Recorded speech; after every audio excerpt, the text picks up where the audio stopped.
विज्ञान विषय में इकाई 7 पढ़ेंगे जंतुओं में पोषण। और इसमें देखेंगे कि किस प्रकार से पोषण की हमें क्यों आवश्यकता है और भोजन किस प्रकार से ग्रहण करते हैं सभी जीव जंतु, मनुष्य में पाचन क्रिया कैसे होती है, ठीक है, और पोषण कितने चरणों में बटा हुआ है, इतनी चीजों का हम लोग अध्ययन करेंगे। ठीक है, तो आप सब अपने आसपास देखते होंगे कि पौधे छोटे पहले रहते हैं, फिर धीरे धीरे क्या होते हैं, हम सभी भी पहले छोटे थे और धीरे धीरे क्या होते हैं।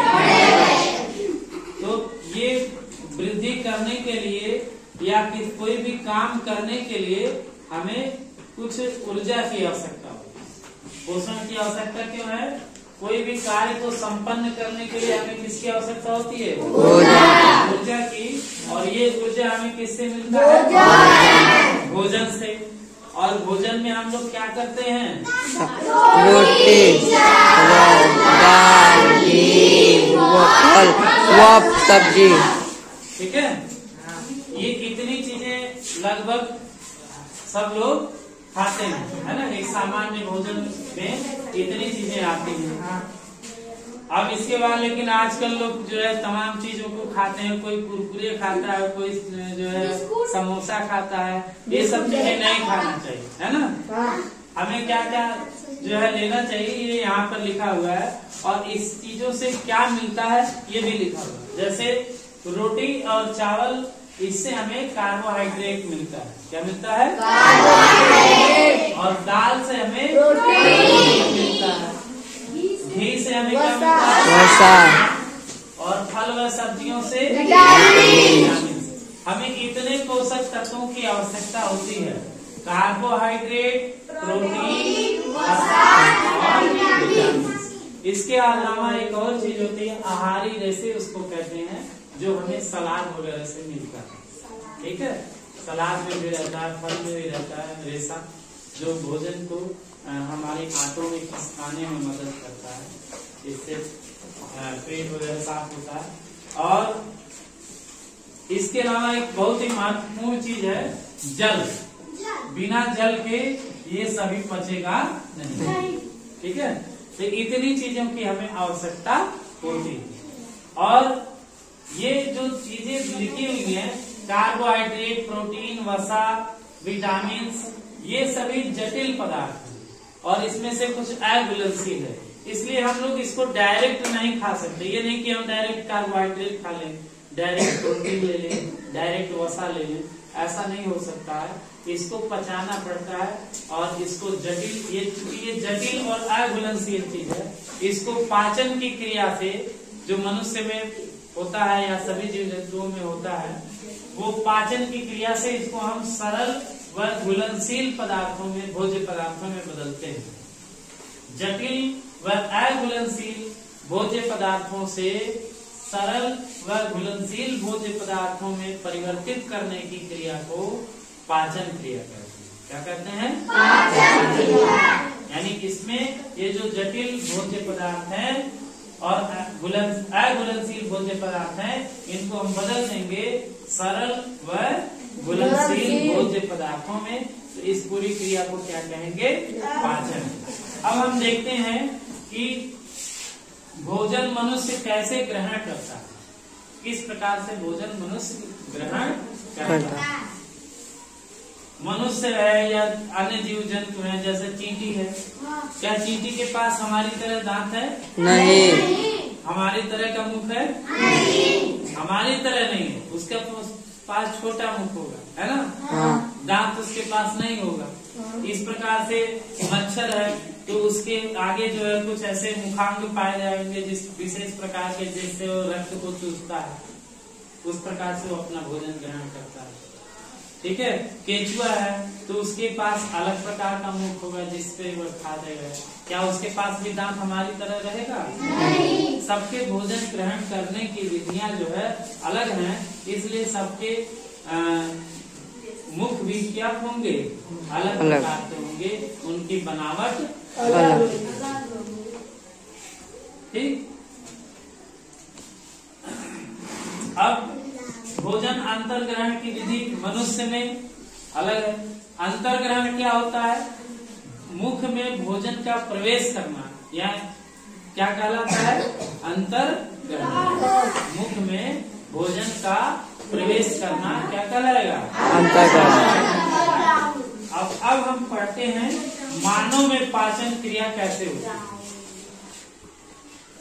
मनुष्य में जब मनुष्य भोजन को ग्रहण करता है तो पहले मुख में जाता है, और मुख में जाकर के ये पूरा आहार नाल होता है, उसमें ये पूरी क्रिया इसकी होती है, पाचन की क्रिया। और ये आहार नाल जो होता है, इसका आहार नाल यहाँ लिखा हुआ है, आहार नाल। ये आहार नाल जो है, यह इसके इतने अंग होते हैं। पहले तो मुख होता है, क्या होता है? मुख। जो मुख क्या है? ये जो दो ओठों से घिरी हुई आकृति है, इसको क्या बोलेंगे? मुख बोलेंगे। इसके बाद आता है मुख गुहा। मुख गुहा क्या है? मुख गुहा है, फिर ग्रास नली होता है, फिर अमाशय है, इसके बाद बढ़िया, मलाशय और दांत।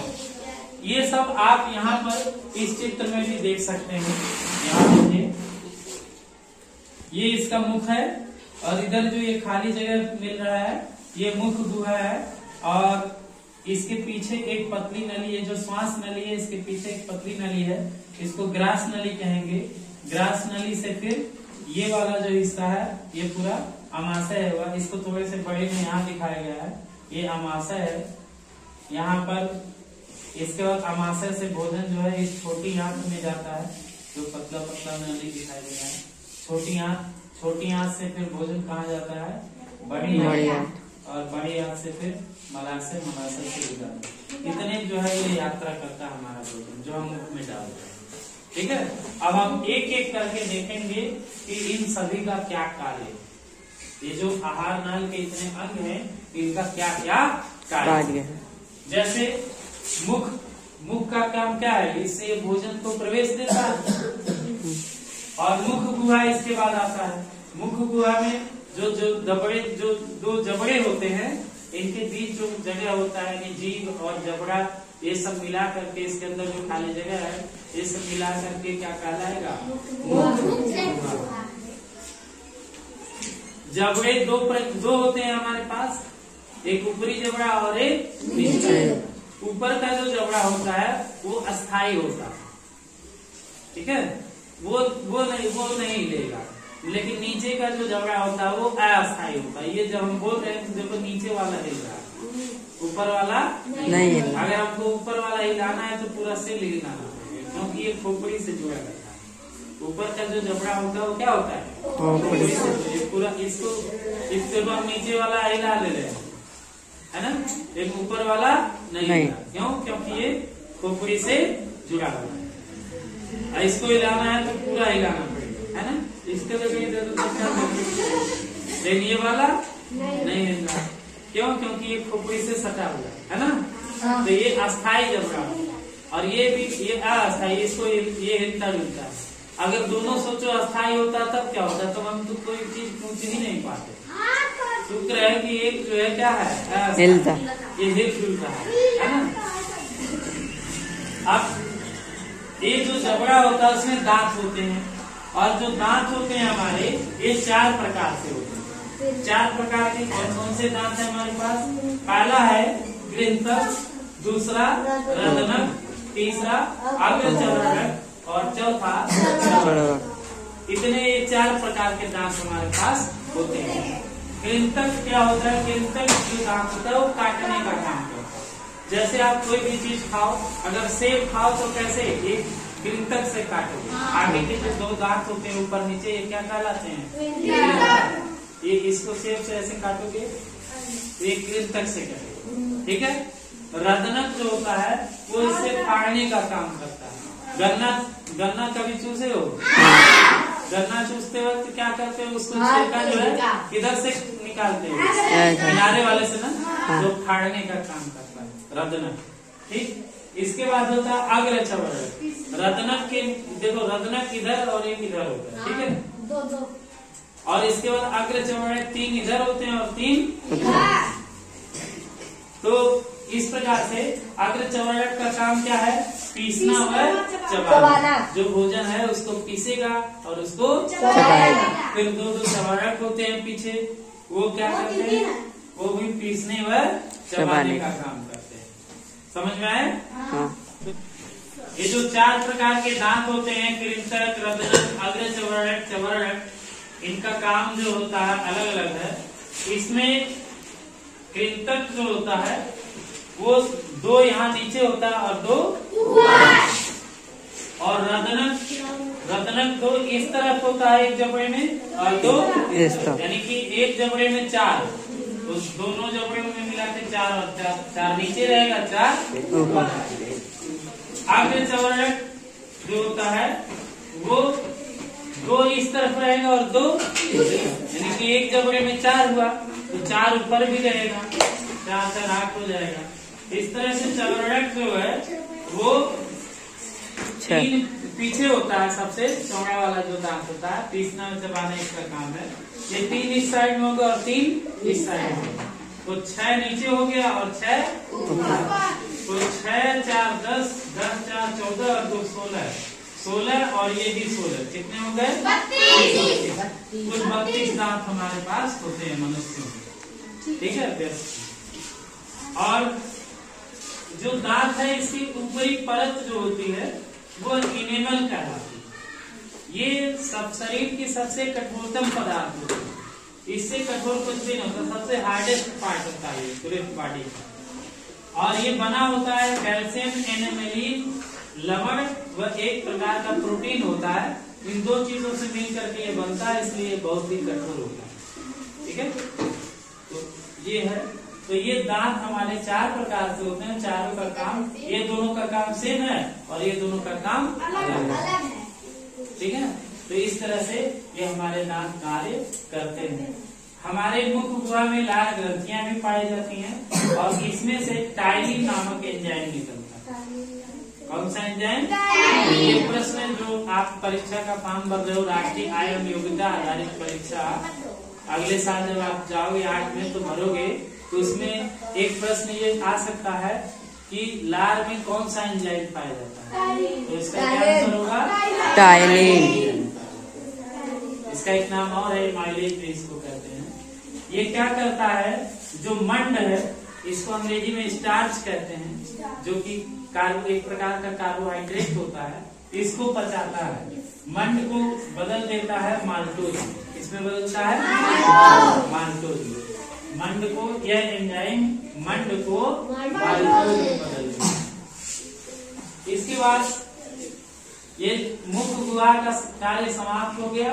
मुख गुहा का क्या कार्य था? भोजन को काटना, फाड़ना, पीसना, चबाना, और उसमें से जो लार निकल रहा है वह क्या करेगा? स्टार्च को जो है वह मंड को जो है इसमें माल्टोज में बदल देगा। तो भोजन का इतना कार्य मुख में हो गया। इसके बाद भोजन कहाँ जाएगा? हमारे ग्रास में।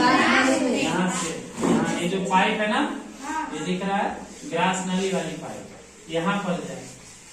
इसमें कोई कार्य इसका नहीं होता है, बस ये इसका एक कार्य ये है कि ये भोजन को मुख गुहा से आमाशय तक पहुंचाता है।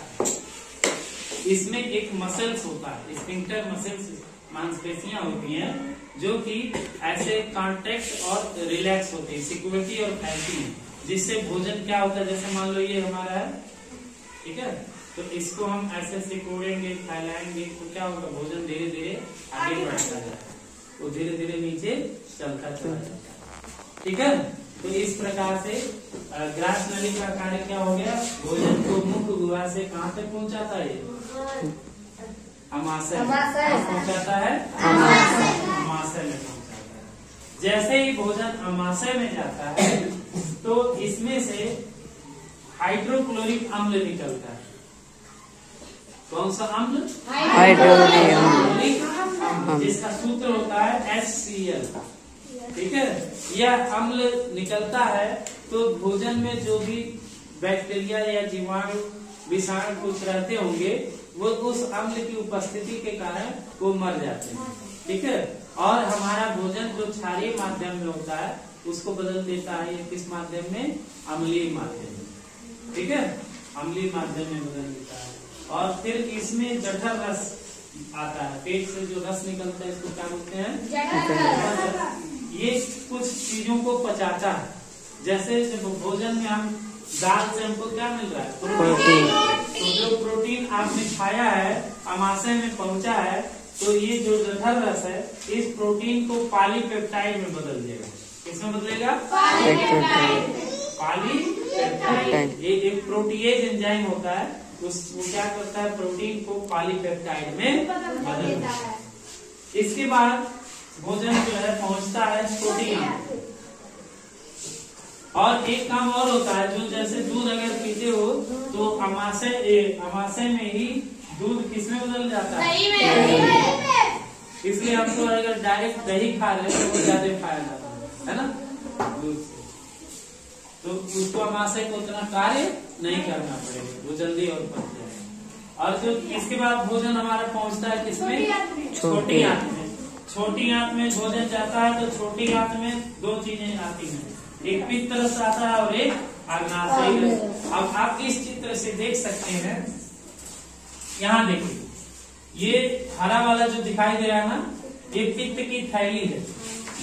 इसमें पित्त रस आता है लीवर से, ठीक है। पित्त रस जो बनता है इसमें, यह पित्त रस किसमें जाता है? छोटी, ठीक है। और यहाँ पर जो ये नीचे अमाशय के नीचे पीला पीला कलर देख रहे हो आप लोग, दिख रहा है? इसको अग्नाशय बोलते हैं। इससे जो रस निकलता है इसको अग्नाशयी रस कहते हैं। तो अग्नाशयी रस और पित्त रस ये दोनों कहाँ जाता है? छोटी आंत। ये काम क्या करते हैं ये लोग? पॉलीपेप्टाइड, जो यहाँ प्रोटीन से पॉलीपेप्टाइड बना था, वह पॉलीपेप्टाइड को बदल देता है किसमें? अमीनो एसिड, ठीक है। अब देखो ध्यान से, पहले आपने दाल खाया, दाल से प्रोटीन मिला, और ये प्रोटीन अमाशय में जाके पॉलीपेप्टाइड में बदला, और फिर ये जब छोटी आंत में गया तो पॉलीपेप्टाइड किसमें बदल गया? यानी ये पहले जो प्रोटीन था ये जटिल था, अब किसमें बदल गया? ये अमीनो। तो यही पाचन क्रिया है ना। हमको प्रोटीन को किसमें बदलना था? अमीनो अम्ल में। और ये जो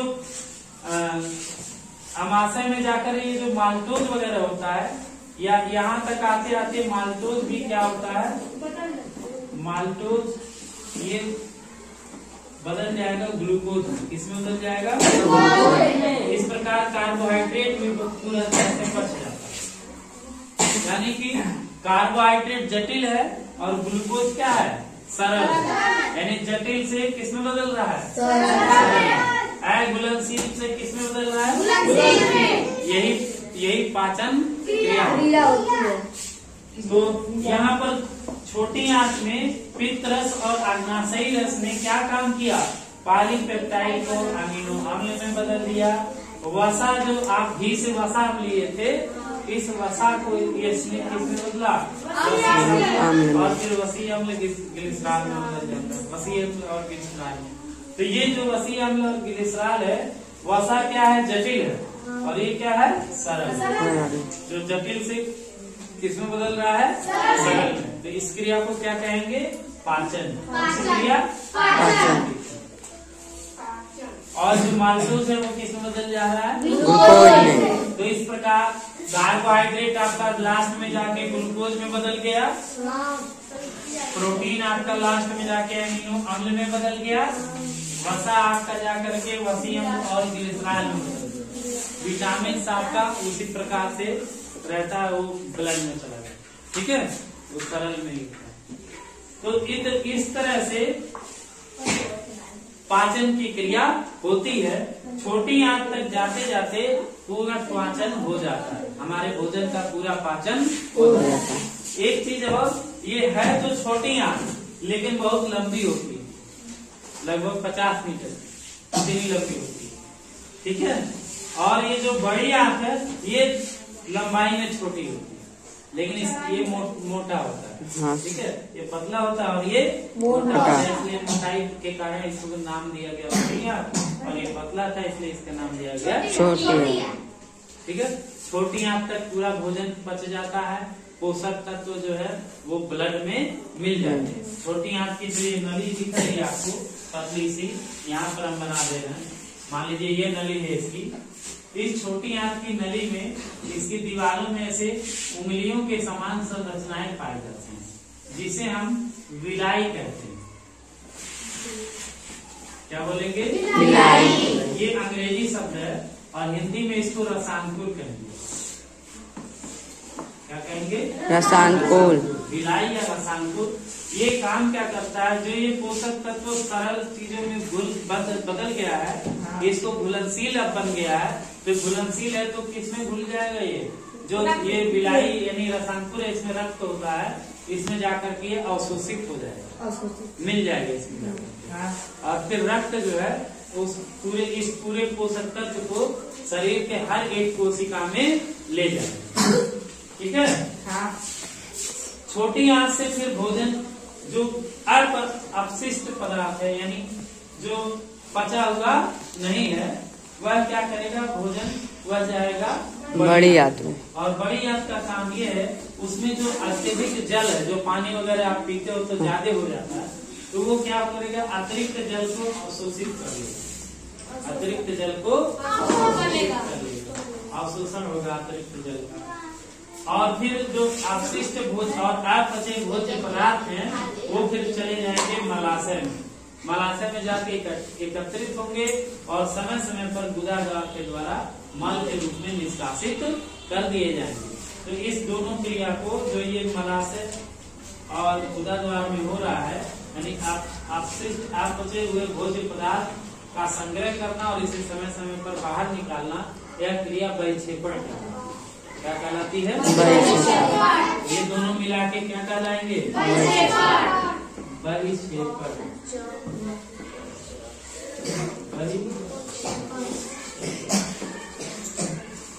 और यहाँ पर जो छोटी आंत में जो ये विलाई ने काम किया है, यानी कि रक्त में जो मिलाया है पोषक पदार्थों को, इस क्रिया को अवशोषण कहेंगे। क्या कहेंगे? और यहाँ से जब रक्त जाएगा और मान लो कि ये कोशिका है एक, और इस कोशिका में लेकर के रक्त आया पोषक तत्वों को, तो ये अपने कार्यों को संपन्न करेंगे जब, तो उसमें जो ऊर्जा की जरूरत होगी, उसमें जब खर्च करेंगे, पोषक तत्वों को खर्च करेंगे, तो इस क्रिया को कहेंगे स्वांगीकरण। क्या कहेंगे? स्वांगीकरण। स्वांगीकरण। और लास्ट में होता है बहिक्षेपण। तो ये पूरी क्रिया पोषण कहलाती है। और इस पोषण में कुल 5 चरण होते हैं। 5 चरण का नाम हम यहाँ लिख दे रहे हैं। तो ये जो 5 पोषण की पूरी क्रिया 5 चरणों में पूरी होती है। पोषण की पूरी क्रिया 5 चरणों में पूरी होती है। पहली क्रिया क्या है? अंतर्ग्रहण। पहला चरण क्या है? अंतर्ग्रहण। क्या होता है? भोजन को मुख में प्रवेश कराना क्या कह रहा है? दूसरा जो इसका चरण है पाचन। ये सबसे लंबी प्रक्रिया होती है पाचन की, जिसमें आपने देखा मानव मुख से आहार नाल तक ये जाता है और ये इतने भागों में बचा हुआ है। तीसरा होता है अवशोषण। में आपने देखा कि जो पोषक तत्व जब सरल पदार्थों में बदल जाते हैं, तो विलाई के द्वारा छोटी आंत में जो विलाई होता है, उसमें वह जो है इसको रक्त में ले जाके अवशोषित कर देता है। इसके बाद चौथा चरण आता है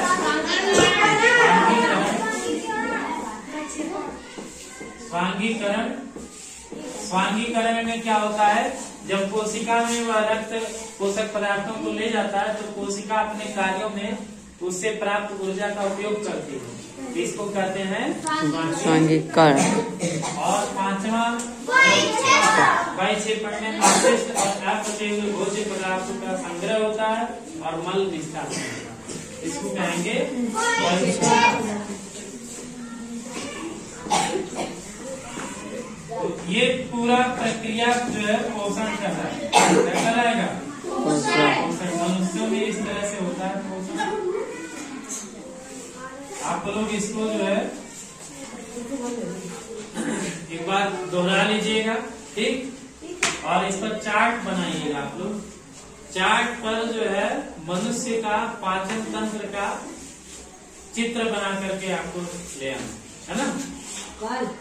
हाँ, कल इसका जो है चार्ट पर पाचन तंत्र का चित्र मनुष्य का आपकी किताब में भी दिया है, वही चित्र किताब में ये दिया है। ये चित्र बना करके इसको ले आना, ठीक। चार्ट में लेना। और जो लोग वीडियो देख रहे हैं उनको भी इस चित्र को बना करके कमेंट में इसको पोस्ट करना। दोस्तों, अगर आपको ये वीडियो अच्छा लगा हो तो इसे लाइक कीजिए, चैनल को सब्सक्राइब कीजिए, कमेंट कीजिए और हाँ, इसे अपने दोस्तों के साथ शेयर भी कीजिए। Thank you.